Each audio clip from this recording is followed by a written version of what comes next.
I want you to start this deep dive by doing something very simple for me.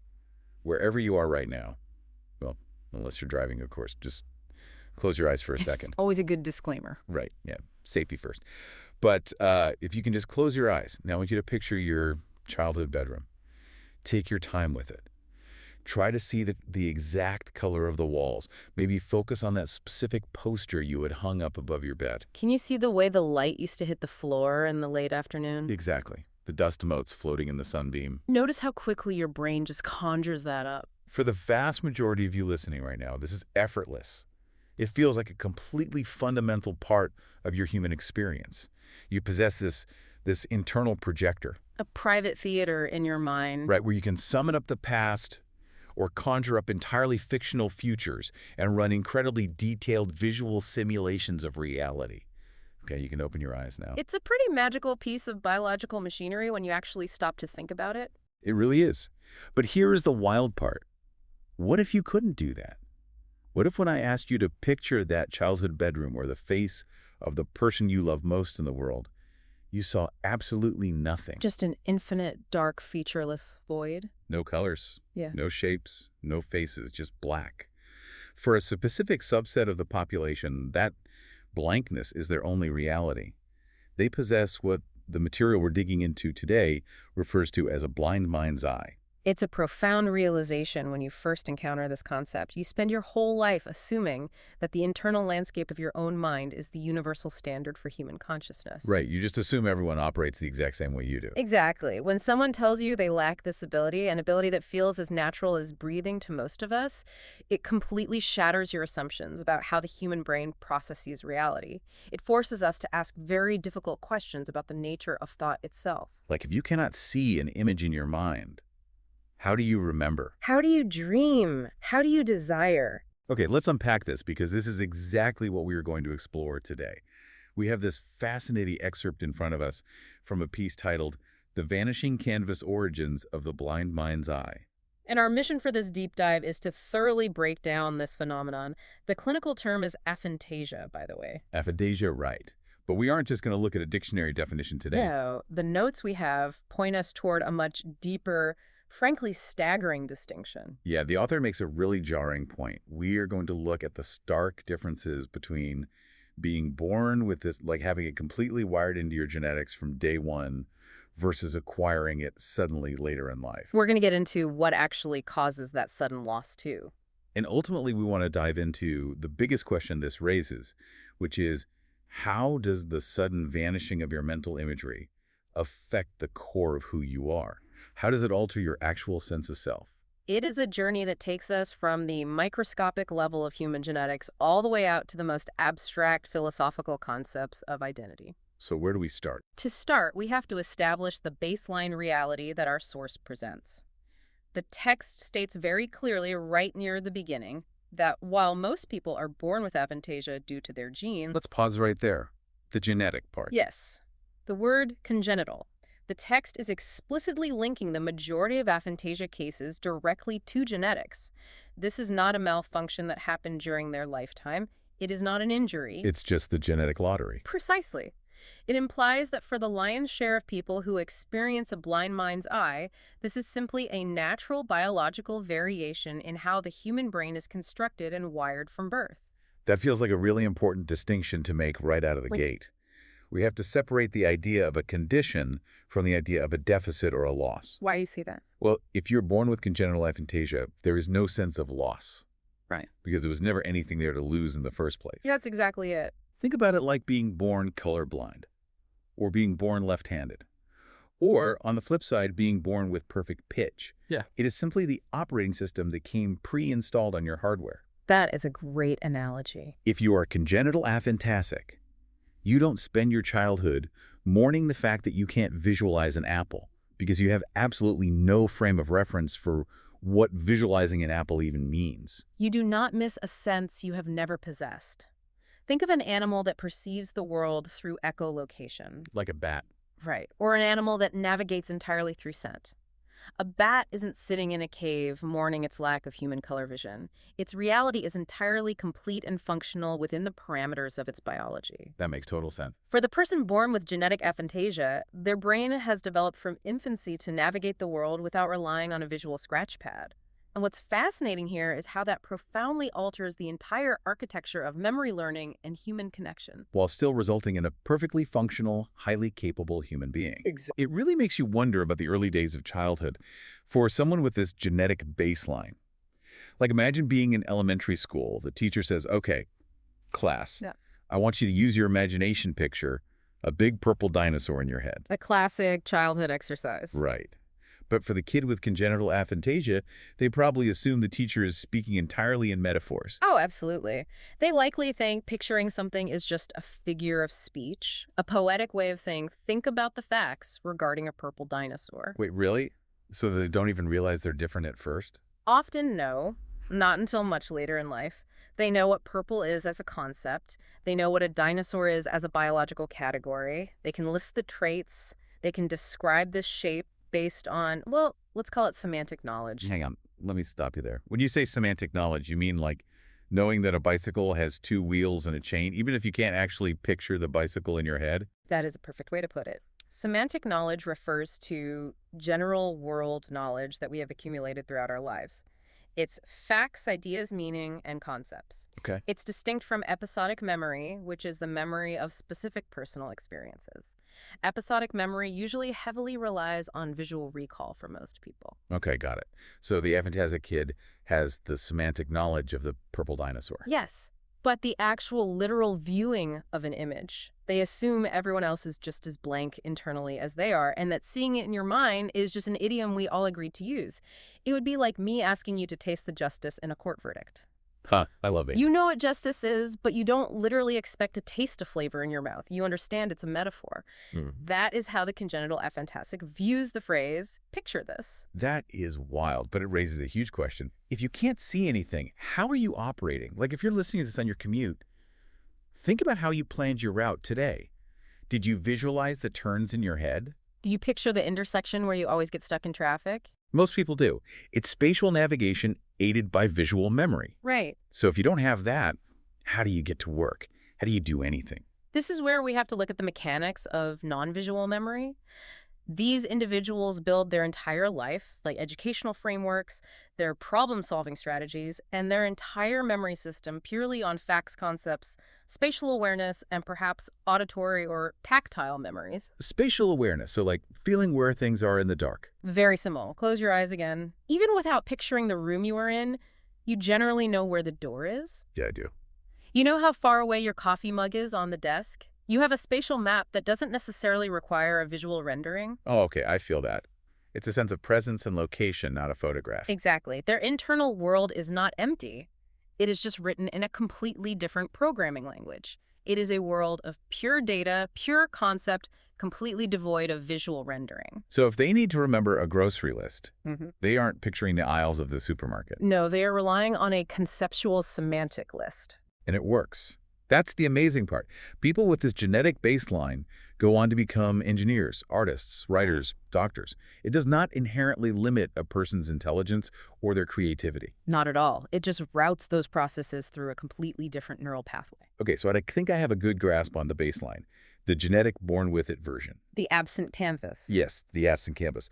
But looking at these notes, the craziest part is that the author doesn't stop there. They use this baseline just to set the stage for something infinitely more startling. The acquired version. Right. It introduces this terrifying concept that aphantasia isn't always your baseline. Sometimes it is something that happens to you. And that brings us to the very title of the piece we were unpacking today, The Vanishing Canvas. It is an exceptionally well-chosen title, and I Okay. think it warrants very careful deconstruction.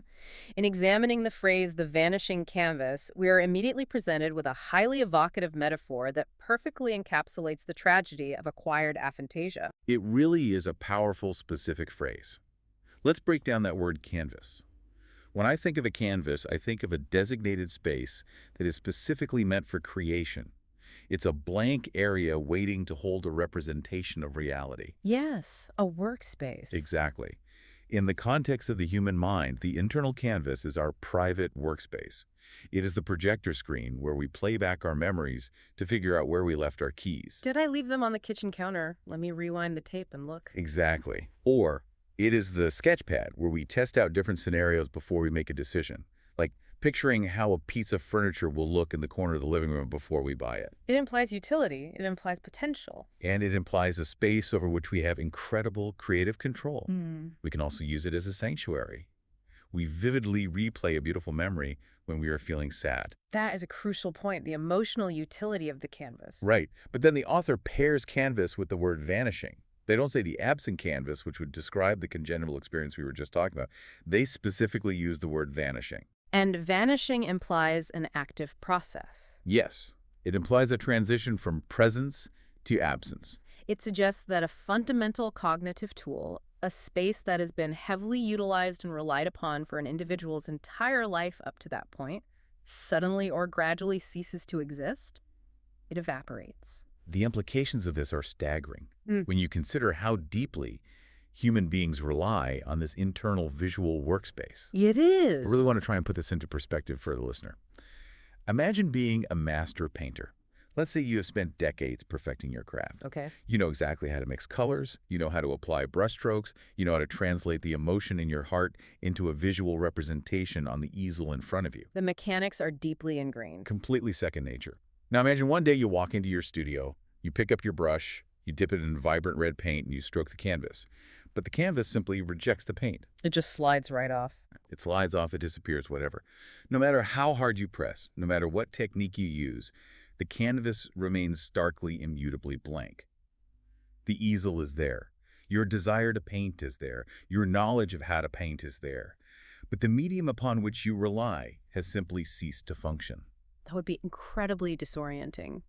Terrifying, even. Terrifying. How do you even begin to process that? If we connect this to the bigger picture, we begin to understand the sheer magnitude of the cognitive shift that acquired aphantasia represents. We use our mental canvas for far more than just idle daydreaming. As we mentioned earlier with the commute example, Right. it is fundamentally integrated into how we navigate the physical world. Yeah, let's dig into that. How else do we use it in a daily life? Well, we use visual memory to remember faces in a crowd. We use it to recall where we placed physical objects. But we also use it for highly complex social and emotional planning. Like what?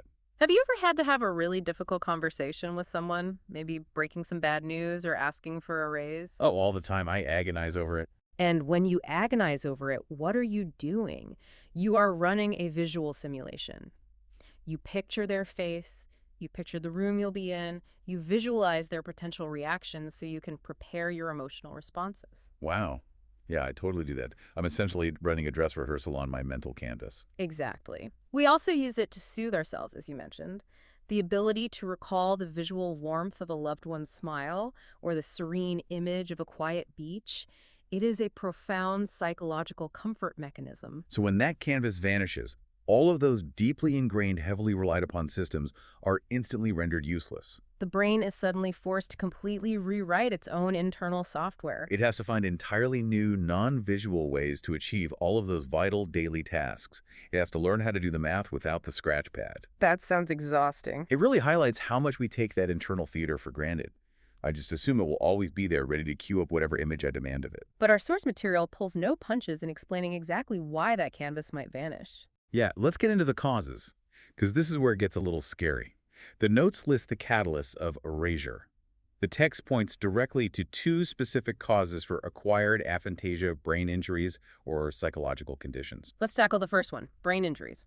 Okay, I can wrap my head around a physical head injury breaking that projector. But what's actually happening on a biological level? This specific cause brings our philosophical discussion slamming right back into the stark reality of human biology. The mind's eye, for all its ethereal subjective magic, is ultimately a product of physical flesh, blood, and electrical impulses. It's just meat and electricity. Essentially, yes. It relies on incredibly complex, highly synchronized networks of neurons. This primarily involves the visual cortex at the back of the brain, but it also extends deep into the frontal and parietal lobes. All of these areas have to communicate in perfect harmony to generate a voluntary mental image. Right, so it's not just one little imagination center in the brain, it's a whole network. Exactly. It's a vast network. And what the text is reminding us here is the profound physical vulnerability of this system. Hmm.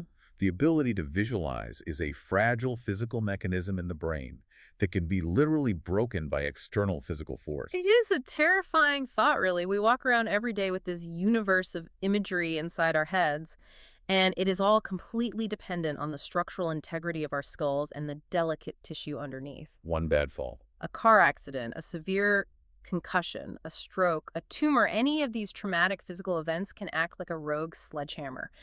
They smash into the specific neural circuitry that powers the internal projector. And the lights go out. Right. Yeah. You could go to sleep one night with a rich, vibrant imagination, perfectly capable of closing your eyes and watching a full movie in your head, and wake up in a hospital bed the next morning to absolute, unending internal darkness. The hardware has been damaged, and the software can no longer run. What makes the physical brain injury aspect so compelling to study is how highly localized the damage can be. Localized? What do you mean? Meaning, a person could suffer a traumatic brain injury and retain almost everything else.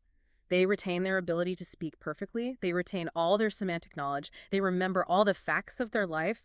Their personality is completely intact. But they just can't picture anything. Right. Only the specific neural pathway responsible for voluntary mental visualization has been severed. It serves as a stark reminder of the modular nature of the human brain.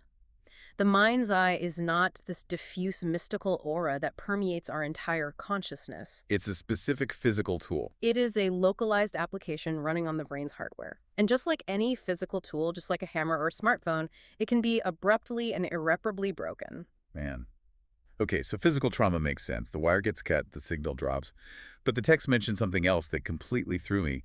The second cause for acquired aphantasia. Psychological condition. Yes. Psychological conditions. Yeah. How does an emotion turn off a physical brain function? This is where we cross the bridge from the physical structure of the brain into the deeply complex world of the mind-body connection. It is a phenomenal leap. It is one thing to understand how a physical blow to the head could damage the visual cortex and sever the wires. We can all conceptualize that. But it is an entirely different and profoundly more complex paradigm to consider how a purely psychological state could do the same thing. What kind of psychological state are we talking about? An emotional trauma, a severe depressive episode, intense chronic anxiety, or an acute dissociative state.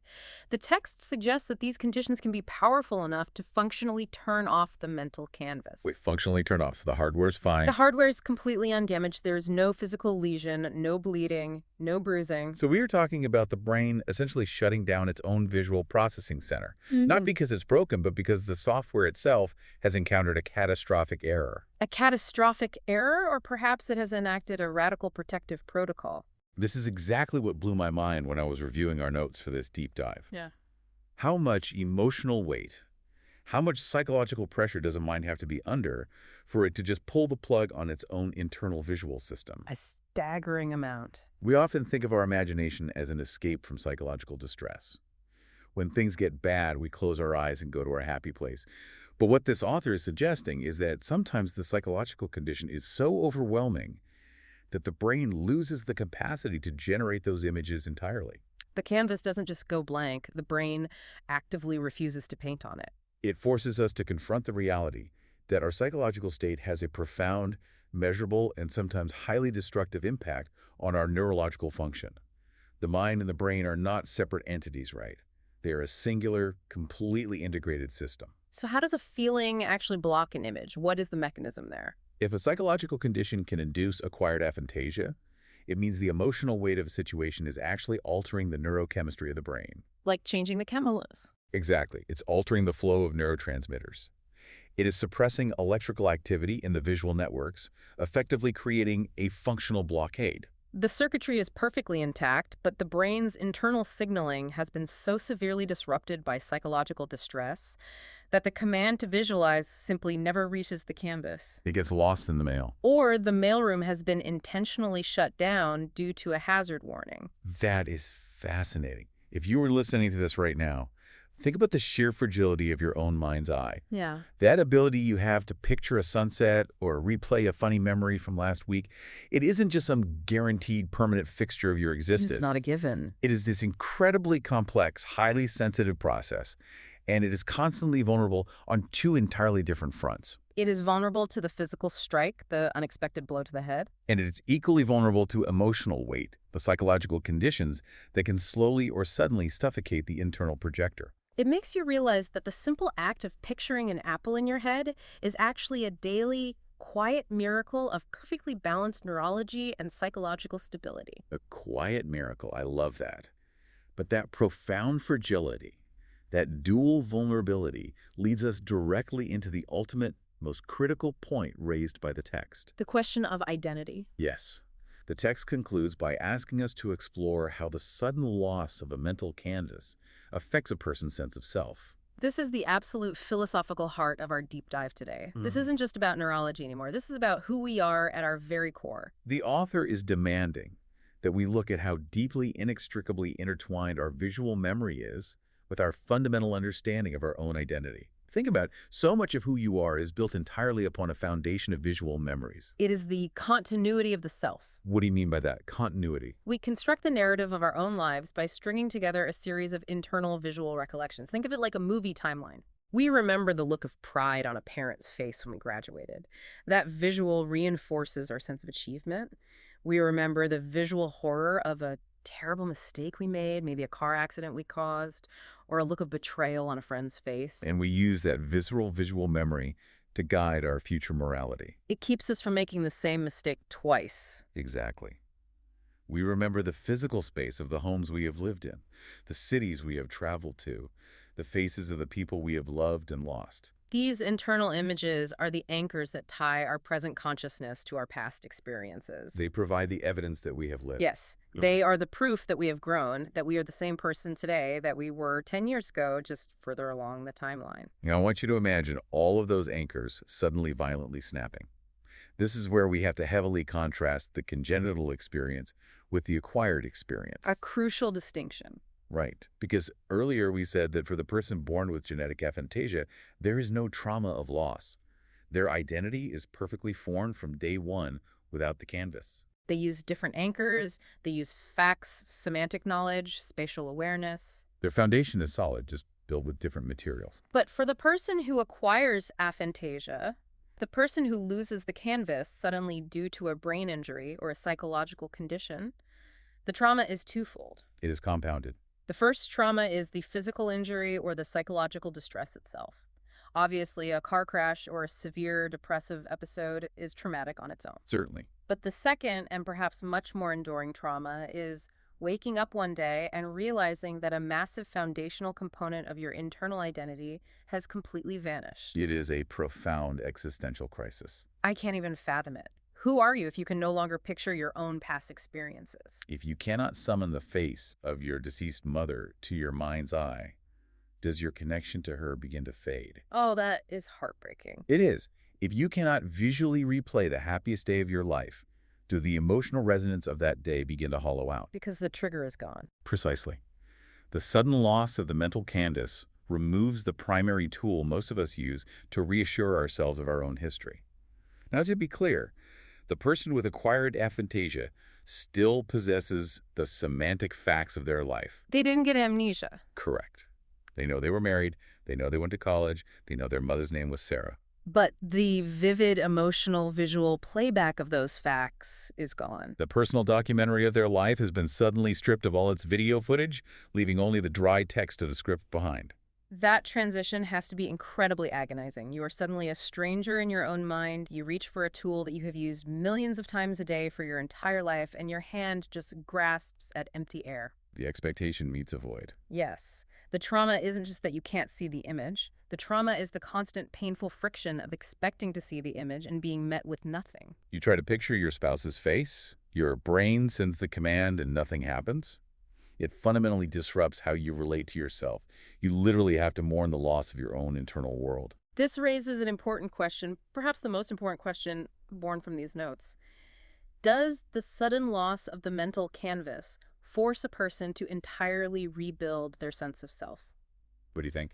I would argue that it absolutely must. The individual cannot simply continue to operate as they did before because the internal mechanisms they use to define their reality no longer exist. They can't rely on the old pathways. They must undergo a radical cognitive and psychological reconstruction.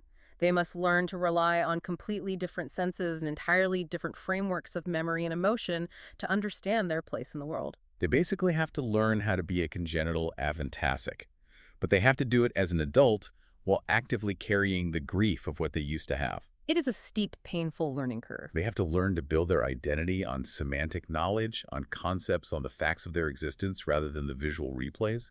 They have to find new ways to connect emotionally with their past without relying on the visual trigger. They have to become, in a very real sense, a slightly different person. A different person. Wow. Their outward personality might remain largely intact. Their core values might be the same. But the internal architecture of how they experience themselves and the world around them has been completely demolished and must be painstakingly rebuilt from the ground up. It is a phenomenal synthesis of neurology and philosophy that this piece achieves. It elegantly connects a highly specific neurological phenomenon, the presence or absence of a mental canvas, directly to the deepest, most universal philosophical questions of human identity. It forces us to acknowledge that our sense of self, this abstract, seemingly untouchable concept, is actually terrifyingly tethered to the functional status of our biological hardware. And the stability of our psychological software. Exactly. When the canvas vanishes, the portrait of who we are must inevitably be repainted using entirely different materials. It really is staggering when you step back and look at the whole picture we painted today. Pun intended. Unintentional, but I'll take it. We started by looking at the genetic roots of congenital aphantasia. We established that for a significant portion of the population, a blind mind's eye is simply their baseline reality. A fascinating biological variation, where a rich, complete human life is built entirely on non-visual data. But then we followed the text down a much darker, much more disruptive path. We unpacked the terrifying metaphor of the vanishing canvas. We explored how an internal space meant for memory planning and emotional soothing can simply evaporate. We examine the stark vulnerabilities of this system, highlighting how both blunt physical trauma to the brain and severe psychological conditions can act as the catalyst for this profound erasure. And ultimately, we grappled with the severe existential impact of acquired aphantasia, the devastating realization that losing your visual memory isn't just the loss of a cognitive tool. It is a direct assault on the continuity of your identity. It forces a radical, often painful reconstruction of how a person understands their own past and their very sense of self. So what does this all mean for you, the person listening to this deep dive right now? It's a call for perspective, I think. Absolutely. If you are someone who has that internal canvas, if you can close your eyes and see a sunset or replay a memory or picture the face of someone you love, take a moment today to truly appreciate it. It is not a guarantee. It is a fragile gift. It is a complex, fragile, and deeply beautiful biological mechanism that fundamentally shapes who you are. Do not take it for granted. And conversely, if you are someone listening to this who has aphantasia, whether you were born with it or acquired it later, take a moment to appreciate the incredible adaptability of your own mind. Appreciate the unique conceptual, non-visual ways you have constructed your own rich internal world. Your reality is not lacking. It is simply written in a different, equally complex language. Before we conclude, I want to leave you with one final, deeply provocative thought that builds directly upon the things we've discussed today. Let's hear it. We discussed how psychological conditions can act as a catalyst for acquired aphantasia, right? Causing the sudden traumatic loss of the mental canvas and a profound shift in one's sense of self. Yeah, the idea of emotional weight shutting down the projector. Exactly. But let us look at that dynamic from a slightly different angle. What if this vanishing act is not always a malfunction? Wait, what do you mean? What else could it be? What if, under certain extreme circumstances, it is actually the brain's ultimate, most desperate defense mechanism? Oh, wow. Consider a mind that is subjected to psychological trauma so severe, so visually horrific, that the continuous replay of those images threatens the very survival of the organism. Like severe PTSD? Yes. In that scenario, the mental canvas becomes not a place of comfort, but a torture chamber. It's just playing the worst moments of your life on an endless loop. Exactly. So in that extreme scenario, perhaps blinding the mind's eye, actively severing the connection to the visual cortex and forcefully erasing the canvas, is the only way the brain knows how to protect a person's core sense of self from images that are fundamentally too difficult to bear. The brain literally trips the circuit breaker to stop a fire from burning the house down. That is a perfect analogy. We naturally view the loss of the canvas as a tragedy, a terrible cognitive deficit. But I invite you to ponder whether occasionally, in the darkest depths of psychological distress, the sudden vanishing of the mental canvas is not a breakdown of the mind, but a profound, albeit extreme, act of psychological survival. To save the self, the mind must choose to go dark. Exactly. It is a thought that entirely reframes the narrative of acquired aphantasia. That is heavy, but incredibly fascinating. Well, that is a wrap on our deep dive for today. Take care of your canvas, everyone.